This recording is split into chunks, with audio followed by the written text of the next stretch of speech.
પંડિત જવાહરલાલ નહેરુની જન્મ જયંતિ હોય તે નિમિત્તે કોંગ્રેસ દ્વારા તેઓને પુષ્પાંજલિ અર્પણ કરવાના કાર્યક્રમનું આયોજન કરવામાં આવ્યું હતું. વડોદરાના કીર્તિ સ્તંભ પાસે આવેલ નહેરુ ભવન ખાતે પંડિત જવાહરલાલ નહેરુની જન્મ જયંતિ હોય તેઓની જન્મ જયંતિ નિમિત્તે કોંગ્રેસ દ્વારા પુષ્પાંજલિ અર્પણ કરવામાં આવી હતી. વડોદરા શહેર જિલ્લા કોંગ્રેસ સમિતિ દ્વારા ભારતના પ્રથમ વડાપ્રધાન, દેશના નિર્માતા અને બાળકોના ચાહિતા ચાચા નહેરુ એટલે કે પંડિત જવાહરલાલ નહેરુની જન્મ જયંતિ હોય તે નિમિત્તે પુષ્પાંજલિ અર્પણ કરવાના કાર્યક્રમનું આયોજન કરવામાં આવ્યું હતું, જેમાં વડોદરા શહેર કોંગ્રેસ પ્રમુખ ઋત્વિજ જોશી, વડોદરા મહાનગરપાલિકાના વિરોધ પક્ષના નેતા ચંદ્રકાંત શ્રીવાસ્તવ તથા વડોદરા શહેરના જે કાઉન્સિલર પુષ્પાબેન વાઘેલા, હરીશભાઈ પટેલ તથા મોટી સંખ્યામાં મહિલા કાર્યકર્તાઓ ઉપસ્થિત રહ્યા હતા. યુવાનોના પ્રિય અને ખાસ કરીને બાળકો એમને ચાચા નહેરુનું નામ આપેલું એવા ચાચા નહેરુની આજે જન્મ જયંતિએ વડોદરા શહેર કોંગ્રેસ પરિવાર એમને યાદ કરીને પુષ્પાંજલિનો કાર્યક્રમ કર્યો છે. પછી એમનું જો સિંહ ફાળો જે યોગદાન છે એ આજે પણ આખા દેશમાં આપણે યાદ કરીએ. આઝાદી પહેલા કે જે ભારત દેશને સોને કી ચિડિયા કહેતા હતા, જ્યાં કહેવાતું હતું કે જહાં ડાલ ડાલ પર સોને કી ચિડિયા કરતી હે બસેરા, वो ભારત દેશ છે મેરા. અને એ ભારત દેશ સોને કી ચિડિયામાં અંગ્રેજો આવીને આખો દેશ લૂંટીને જતા રહ્યા. અને એવા સમયમાં જ્યારે દેશ આઝાદ થયો, મહાત્મા ગાંધીના નેતૃત્વમાં સરદાર વલ્લભભાઈ પટેલ હોય, પંડિત જવાહરલાલ નહેરુ, શહીદ ભગતસિંહ, મૌલાના આઝાદ, બધા નામી અનામી લોકોએ શહીદી વોરી બલિદાન આપ્યું. ત્યારબાદ આ દેશ આઝાદ થયો અને ત્યારે આ દેશના પ્રથમ પ્રધાનમંત્રી પંડિત જવાહરલાલ નહેરુ બન્યા. આ દેશમાં ટાંકણી પણ નથી બનતી. આપણે સૌ કલ્પના પણ ના કરી શકીએ કે જ્યારે આ દેશમાં ટાંકણી ના બનતી હોય ત્યારે આ ભારત દેશ ચલાવો કેવી રીતે, એને આગળ કેવી રીતે વધારો. ઔદ્યોગિક ક્ષેત્રે, શૈક્ષણિક ક્ષેત્રે ત્યારે આઈઆઈટીની સ્થાપના થઈ 1951માં. ખડગપુર હોય, કાનપુર હોય, મુંબઈ હોય, આઈઆઈએમ, એમ્સ, ઈસરો, ડીઆરડીઓ, આ બધી સંસ્થાઓ દેશની. અને પંડિત જવાહરલાલ નહેરુના સમયમાં તો જે ભારત રત્ન, જે 9 કંપનીઓ કહેવાતી હતી, એની શરૂઆત પણ પંડિત જવાહરલાલ નહેરુએ કરી. ત્યારે એવા પંડિત જવાહરલાલ નહેરુની આજે જન્મ જયંતિ છે.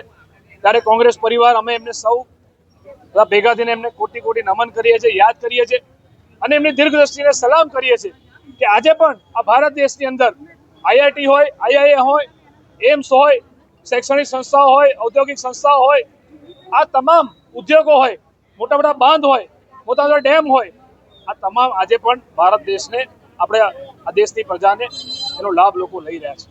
ત્યારે દીર્ઘદ્રષ્ટિને સલામ કરતા પંડિત જવાહરલાલ નહેરુને નમન કરીએ છીએ. નહેરુની જન્મજયંતિ છે ત્યારે જેને દેશની આઝાદીની અંદર કારાવાસ બી ભોગવ્યો, લડત બી આપી અને 1000 દિવસ કરતાં વધારે જેલમાં રહ્યા, 3 વર્ષ કરતાં વધારે, અને પોતાની તમામ મિલકત દેશ ઉપર નેછાવર કરી દીધી.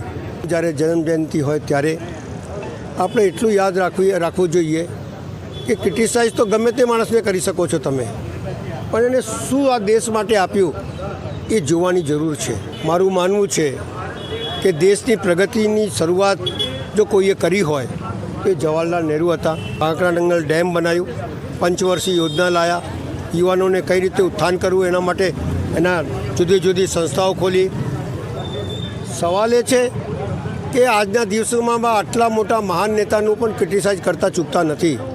તો આઝાદી સવાલ જ્યારે ઇતિહાસ વાંચવાનું આવે ત્યારે આ દેશનું જ્યારે બી ઇતિહાસ વાંચશે કોઈ, તો સૌથી પહેલાં પંડિત જવાહરલાલ નહેરુ આ દેશના વડાપ્રધાન હતા એ વાંચવું જ પડશે અને એના કરેલા કાર્યોને બી જોવા પડશે.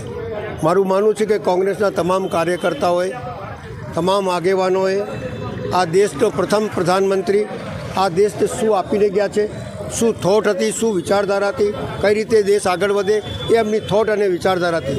યુવાનોને આગળ લઈ જવા, નાના બાળકો માટે એમને જે પ્રાથમિક શિક્ષણ ચાલુ કર્યું, ચાચા નહેરુ દિવસ મનાવ્યું, આ બધા કાર્યો દેશના ઉત્થાન અને બાળકોના ઉત્થાન માટે જે કર્યું છે એને યાદ કરીને કોંગ્રેસ પાર્ટીએ એની તરફ જોવું જોઈએ, એની વિચારધારા વાંચવી જોઈએ અને દેશને કઈ રીતે આગળ લઈ જવું એ એમને આગળ લઈ જવા માટે પ્રયત્ન કરવા જોઈએ. આજના દિવસે એમના જન્મદિવસના દિવસે એ જ આપણે નક્કી કરવું જોઈએ કે આપણે જવાહરલાલ નહેરુએ શું કર્યું, આપણા પાછલા નેતાએ શું કર્યું અને દેશ કઈ રીતે મજબૂત થાય અને પાર્ટી કઈ રીતે મજબૂત થાય. જૂઠ બોલવાથી પાર્ટી મજબૂત નહીં થાય, જૂઠું ફેલાવવાથી પાર્ટી મજબૂત નહીં થાય, કોઈને દોષારોપણ કરવાથી પાર્ટી મજબૂત નહીં થાય. દેશ અને પાર્ટી ત્યારે જ મજબૂત થશે જ્યારે સચ્ચાઈના રાસ્તા ઉપર અને દેશને સમર્પિત થવા માટે જે જવાહરલાલ નહેરુ કર્યું છે એ રીતે આપણે કરીએ અને દેશને આગળ વધારીએ. એ જ અભ્યર્થના. જય હિન્દ, જય ભારત.